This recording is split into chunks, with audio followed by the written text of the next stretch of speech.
Welcome back with another video with Arish Park Reaction Channel. The guys, my name is Hassam and you are watching Arish Park Reaction. तो आज इस video पे मैं reaction देने वाला हूँ. बड़ी इंटरेस्टिंग वीडियो है. सैम मेरे सब्सक्राइबर हैं, उन्होंने मुझे ये रिकमेंड की है video. India people who contributed in Indian independence. तो जैसा कि इंडियन इंडिपेंडेंस डे भी आने वाला है, तो उसी हवाले से उन्होंने मुझे वीडियो सेंड की, तो मैंने सोचा इस पर रिएक्शन दूँ. तो आप गाइस अगर आपने कोई रिक्वेस्ट करनी हो तो आप कर सकते हैं. इंस्टाग्राम पे फॉलो करें, तो चैनल को ज़रूर सब्सक्राइब करें अगर नए हैं चैनल पे. तो आइए without any delay let's get back into the video guys. 1 2 3. Hello friends, मैं गौरव. और जब 15 अगस्त 1947 को भारत ने अपना सबसे पहला झंडा फहराया, तब उस झंडे को फहराने के लिए नेहरू जी को लोगों के सर पर अपने पांव जाना था. अब फ्रेंड्स, हुआ यूं कि उस वक्त ब्रिटिशर्स का खौफ इतना ज्यादा था कि लोग अपने घर से बाहर निकलने तक डरते थे. लेकिन अपनी पहली आजादी को भला कौन भारतीय मिस करना चाहेगा. तो बस हजारों लाखों भारतीय वहां पर अपने जीत का जश्न मनाने प्रकट हुए. और इनफैक्ट इस भीड़ का अंदाजा आप इस बात से लगा सकते हो कि उस दिन ब्रिटिश सूबेदार लॉर्ड माउंटबेटन, जिन्होंने हमारी आजादी पाने में मदद की थी, वो खुद भी अपने बग्गी से नीचे नहीं उतर पाया और उन्हें भी भीड़ के बीचों बीच सारे भारतवासियों के साथ हमारे तिरंगे को सलामी देनी पड़ी. वेल आई नो आप में से ये स्टोरी कईयों को पता नहीं थी, और ऐसे ही कई दिलचस्प कहानियां दुर्भाग्यवश आज सिर्फ हमारे इतिहास के पन्नों में हमेशा के लिए कैद हो गई हैं. लेकिन मैं आपका दोस्त गौरव, एक सच्चा भारतवासी होने के नाते आज ये सारी कहानियां आपके साथ शेयर करने वाला हूं और आपको उन सारे फ्रीडम फाइटर्स और उनके रियल लाइफ स्ट्रगल्स. अच्छा, लॉर्ड माउंटबेटन भी नीचे आ गया. Video title people who contributed a lot in our independence. Number 1, Bhagat Singh, Rajguru और सुखदेव डेथ, मार्च 23, 1931. मित्रों, आखिर ऐसी क्या वजह हो सकती है कि भगत सिंह, राजगुरु और सुखदेव, इन तीनों क्रांतिकारियों को फांसी की तारीख से एक दिन पहले ही फांसी पर चढ़ा दिया गया था. तो आखिर ऐसा क्या कर लिया था इन लोग ने कि ब्रिटिशर्स को इनसे इतना खौफ नजर आ रहा था. सो फ्रेंड्स, वेल हुआ यूं कि राजगुरु, सुखदेव और भगत सिंह, इन तीनों ने मिलकर सन 1928 में लाहौर में एक ब्रिटिश जूनियर पुलिस अधिकारी जॉन सॉन्डर्स की गोली मारकर हत्या कर दी थी. और इसके बाद उन्होंने सेंट्रल असेंबली में बॉम्ब फेंककर इन गोरों की सिट्टी बिट्टी गुल कर दी थी. और सबसे हैरानी की बात तो यह है कि बॉम्ब फेंकने के बाद भी ये लोग इन गोरों से डरकर बिल्कुल भी नहीं आए. और ये वजह भी बनी जिससे ये तुरंत पकड़े गए और उन्हें उम्र कैद की सजा हो गई. ये सजा उन्हें उस वक्त सुनाई गई थी, लेकिन अब आता है कहानी में एक ट्विस्ट. इनकी उम्र कैद की सजा अचानक से फांसी में तब्दील हो जाती है. और इसके पीछे कहीं ना कहीं अवाम का बहुत बड़ा हाथ है, क्योंकि उम्र कैद की सजा मिलते ही मदन मोहन मालवीय और महात्मा गांधी जी से लेकर जनता ने भी इन्हें रिहा करने में कोई कसर नहीं छोड़ी. सभी ने मिलकर एक आंदोलन करने की घोषणा की और इससे ब्रिटिश सरकार की फट गई कि कहीं ये तीनों वापस से रिहा ना हो जाए और इस बार सच्ची में इन पर बॉम्ब ना फोड़ डाले. और इसी वजह से उन्होंने उम्र कैद की सजा को फांसी की सजा में तब्दील कर दिया. 24 मार्च 1931 को उन्हें फांसी की सजा सुनाई गई. लेकिन जब आंदोलन ने रुकने का नाम ही नहीं लिया, तब 24 मार्च से एक दिन पहले 23 मार्च के दिन ही ब्रिटिश सरकार ने तीनों वीर जवानों को सूली पर चढ़ा दिया. और दूसरी सबसे हैरानी वाली बात तो ये है कि ये तीनों इस बात से बिल्कुल भी डरे नहीं, उल्टा ये लोग तो खुश हुए, क्योंकि इनके मुताबिक सारी जिंदगी इन गोरों के कैद में रहने से अच्छा हम हंसी खुशी वतन के लिए मौत को गले लगा लें.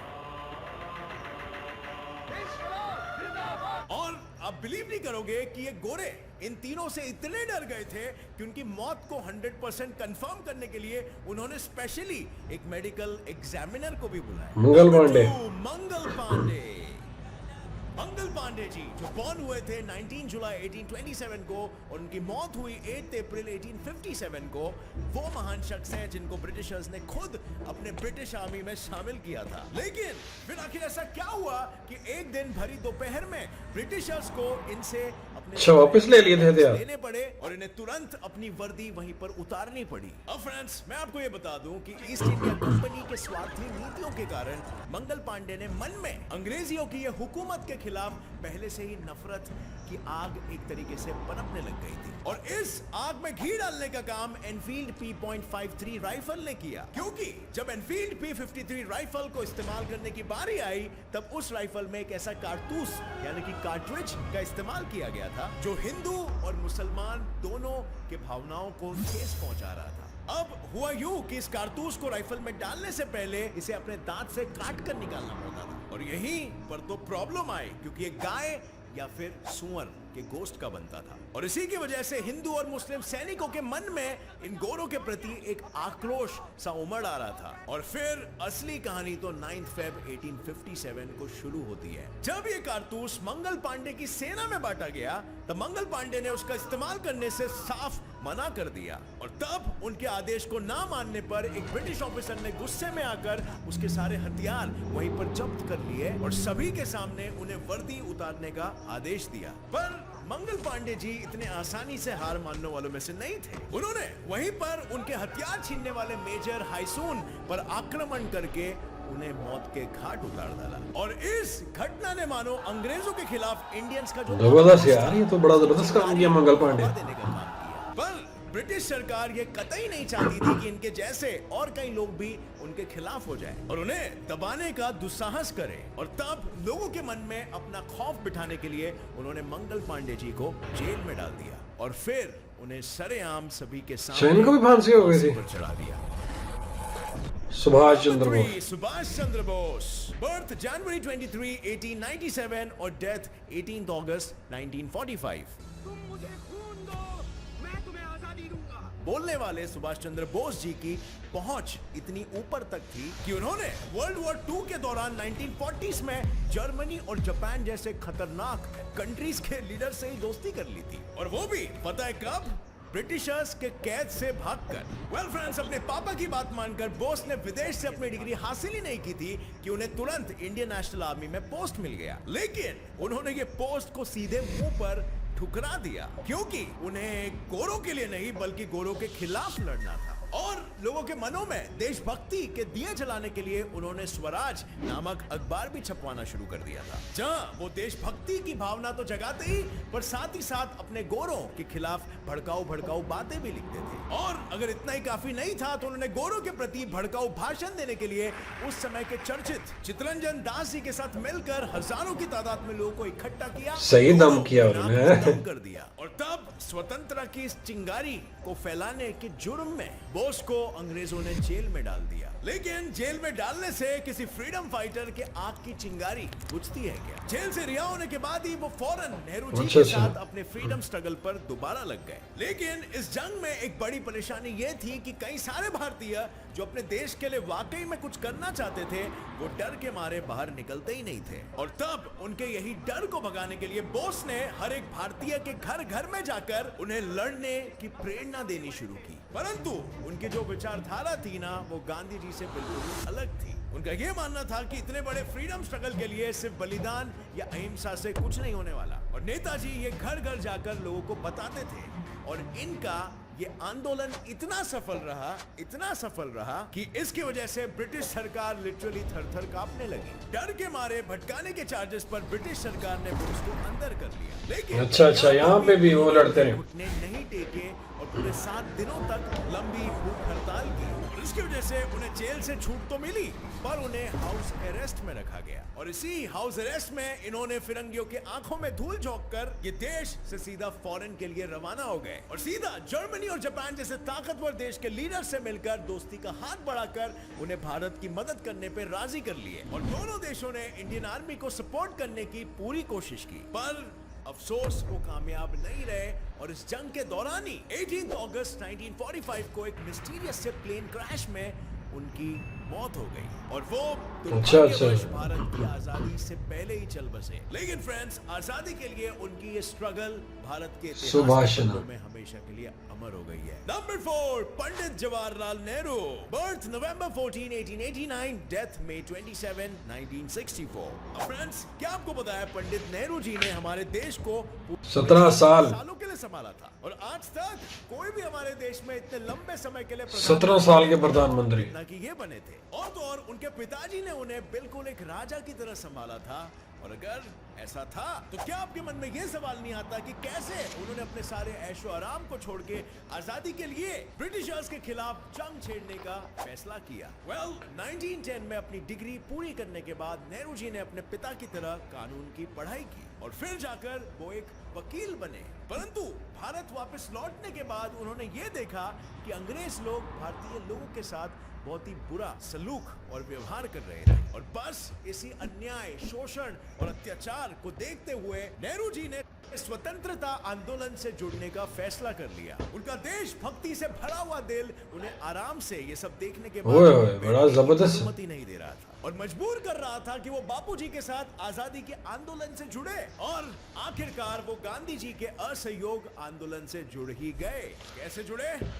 ये सुनो। अंग्रेजों का आंदोलन करते करते उन्हें कई बार जेल की हवा भी खानी पड़ी, लेकिन अंग्रेजों की हर सजा के बाद वो खुशी खुशी अपनी लड़ाई जारी रखते, और आखिरकार उनका ये संकल्प हुआ पूरा। और भारत के आजादी के दिन यानी 15 अगस्त 1947 के दिन नेहरू जी के लिए एक सुवर्ण अवसर आया, क्योंकि भारत को और सभी भारतवासियों को सही दिशा में आगे बढ़ाने के लिए नेहरू जी को भारत के पहले प्रधानमंत्री के रूप में चुना गया। और तब से यानी 1947 से सन 1964 तक देश के वो प्रथम और लंबी अवधि वाले प्राइम मिनिस्टर बन के रह गए। नंबर 5, मोहनदास करमचंद गांधी। बर्थ अक्टूबर 2, 1869 और डेथ जनवरी 30, 1948। अब फ्रेंड्स, क्या तुम लोग ये सवाल का जवाब दे सकते हो कि अंग्रेजों ने नमक जैसे मामूली वस्तु पर भी टैक्स क्यों लगाया? बताता हूँ, लेकिन उससे पहले गांधी जी एक उत्तम वकील से अपने देश के राष्ट्रपिता यानी फादर ऑफ द नेशन आखिर कैसे बने? क्या इसके बारे में भी आप जानते हो? सो फ्रेंड्स, हुआ यूं कि गांधी जी उस जमाने में फर्स्ट क्लास की महंगी टिकट निकालकर ट्रेन से वापस अपने घर जा रहे थे। मोहनदास के गांधी। परंतु टिकट होने के बावजूद भी एक ब्रिटिश ऑफिसर ने उन्हें कूली कहकर उस बोगी से धक्के मारकर बाहर फेंक दिया, और यहीं से उनके दिल में सत्याग्रह यानी फाइटिंग विद पीस का सबसे पहला दिया जला। ब्रिटिशर्स हर चीज से कर यानी कि टैक्स ऐंठते थे, और यहाँ तक कि उन्होंने नमक, जो कि घर घर में हर खाने में पड़ता है, उस पर भी भारी टैक्स लगा दिया था। और तब इसके खिलाफ सबसे पहले अपनी आवाज उठाने वाले और कोई नहीं थे बल्कि गांधी जी थे, जिन्होंने 12 मार्च 1930 में इस अन्याय के विरुद्ध डांडी मार्च करके आवाज उठाया। अब ये मार्च आगे चलकर हमारे देश के स्वतंत्रता का एक अहम पड़ाव भी बना, और इस आंदोलन में तो शुरुआत में सिर्फ 80 पदयात्री ही जुड़े, मगर वहां तक पहुंचते पहुंचते ये संख्या बड़े आराम से हजारों की तादाद में तब्दील हो गई। ब्राह्मण हो या हरिजन, सभी समाज के लोगों ने इस सत्याग्रह में हिस्सेदारी निभाई, और इससे ब्रिटिशर्स को अनेकता में भी एकता दिखाई दिया। और इस तरह से ये रैली अंग्रेजों के दबाव का अहिंसक जवाब बन गई थी, क्योंकि अब इस आंदोलन के दौरान नमक की व्यापारी की मोनोपोली अब ये गोरे नहीं कर सकते थे, और अब इसकी वजह से इनके तिजोरियां में पैसों के बजाय सिर्फ मक्खियां ही भिनभिना रही थी। और क्या आपको पता है फ्रेंड्स, गांधी जी वो पहले इंसान थे जिन्होंने इंडिया में फॉरेन गुड्स का बहिष्कार भी किया। उनका मानना था कि फॉरेन गुड्स को इंडिया में बैन कर देना चाहिए, और सिर्फ पटाखे ही नहीं बल्कि वो अपने कपड़े तक भारत के बने हुए चरखे से ही बनाते थे। उनका एक स्ट्रॉन्ग मानना था कि हम पूरे विश्व को अहिंसा के माध्यम से जीत सकते हैं। और इतना ही नहीं, 1942 की क्विट इंडिया मूवमेंट भी गांधी जी ने ही शुरू की थी। मगर जब 1947 में भारत को आजादी मिली, तब उनके अहिंसावादी विचारों को ना मानने वाले नथुराम गोडसे ने उन्हें बीच चौराहे पे गोलियों से छीना-छीनी कर दिया।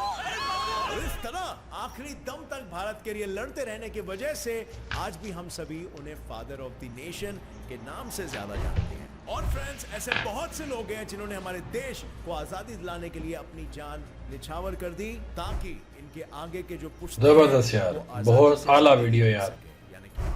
जरूर लाइक करें, सब्सक्राइब करें। वीडियो पसंद आया तो एक लाइक जरूर ठोकना। तो गाइस, ये थी आज की वीडियो। तो बड़ी ही ज़बरदस्त वीडियो थी यार, कि मतलब किस तरह मतलब जुल्म हुआ है, मतलब और किस तरह गांधी जी ने और नेहरू जी जो मतलब 1940s 17 टाइम्स जो वो प्राइम मिनिस्टर बने थे। तो गोरों को बेसिकली उन्होंने उसकी औकात याद दिलाई थी, बार बार उनको जेल में डाल देते थे, फिर वो उनका वो हौसला कम नहीं था होता। वो कहते हैं भाई जेल में डालना तो डालो।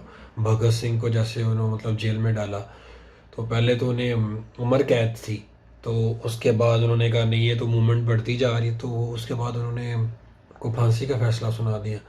तो वो फिर उन्होंने जो फांसी का फंदा होता है उसको चूम के तो फिर वो उनको फांसी दे दी गई। तो उसके बाद सुखदेव के बारे में भी उन्होंने बताया कि मतलब उनका ये था कि वो बड़े इंटेलिजेंट आदमी थे, तो वो उनको भी ऐसे ही जब आवाज़ उठा रहे थे अपनी जनता के लिए, तो गोरे जो थे वो काफ़ी इनसिक्योर हो गए। तो उन्होंने कहा कि ये मूवमेंट आगे बढ़े इससे पहले हमें इन्हें टैकल करना पड़ेगा। तो फिर उन्होंने उनको कैद कर दिया, फिर मूवमेंट चलती रही, फिर वो बाहर भी आ गए, फिर वो मतलब घर अरेस्ट कर दिया उन्हें। तो उसके बाद उन्होंने किसी तरीके से फिर बाहर चले गए, जर्मनी को उन्होंने बोला कि सपोर्ट करें। तो ये बड़ी मतलब ज़बरदस्त चीज़ हुई थी। फिर वो बेसिकली प्लेन क्रैश में उनका देहांत हो गया। तो नेहरू जो थे वो भी मतलब उनको सुभाष घोष वो बेसिकली उनको फादर ऑफ नेशन भी बोलते हैं कि वो बड़ा ज़बरदस्त काम किया उन्होंने। क्या कहते हैं उनके साथ ये गांधी जी के साथ भी मिलके मेरा हाल काम किया। शायद आप कमेंट सेक्शन में बताइएगा मुझे। तो बड़ा ही ज़बरदस्त काम था। फिर ये जो गांधी जी का सबसे पहले उन्होंने मतलब महामंगल पांडे वो मेरे से निकल गया। वो कह रहे थे कि वो बड़ा ज़बरदस्त मुझे पसंद आया कि जब वो कारतूस में वो चीज़ इस्तेमाल करते थे, वो या सूअर की थी या मतलब वो भैंस की, इस तरह कोई कुछ था सीन। तो फिर वो उन्होंने मारने से इनकार कर दिया, उससे उसको उड़ा दिया। तो ये बहुत बड़ी चीज़ थी यार। तो उनको भी उन्होंने फांसी दे दी। तो ये मेरे हिसाब से यार ये इंडिया के हीरो हैं जिन्होंने जिनकी वजह से मतलब आज़ादी मिली ये गोरों से, ब्रिटिश से। और फॉरेन गुड्स जो नहीं थे पहनते गांधी जी, वो कहते थे कि मतलब हम वो खुद बनाते थे, अपने चरहे का बनता हुआ वो मतलब करते थे। फिर वो नमक पे टैक्स लगा दिया था, तो वो बेसिकली उन्होंने उस पर फिर उनका वाक़या ये हो कि ट्रेन में ट्रैवल कर रहे थे तो उनको धक्के मार के ट्रेन से निकाल दिया था। तो यहाँ से वो उनकी सारा वो स्ट्रगल शुरू हुई थी। तो बहुत ज़बरदस्त चीज़ थी, इस तरह आज़ादी मिली इंडिया को। तो यार सल्यूट, हैट्स ऑफ। तो आज तक इन्हें याद रखा जाता है। तो गाइस अगर आपको ये रिएक्शन अच्छा लगा, वीडियो अच्छी लगी है तो ज़रूर सब्सक्राइब करिएगा, लाइक करिएगा। मिलते हैं आपको नेक्स्ट वीडियो में। Till then take care of yourself and bye bye.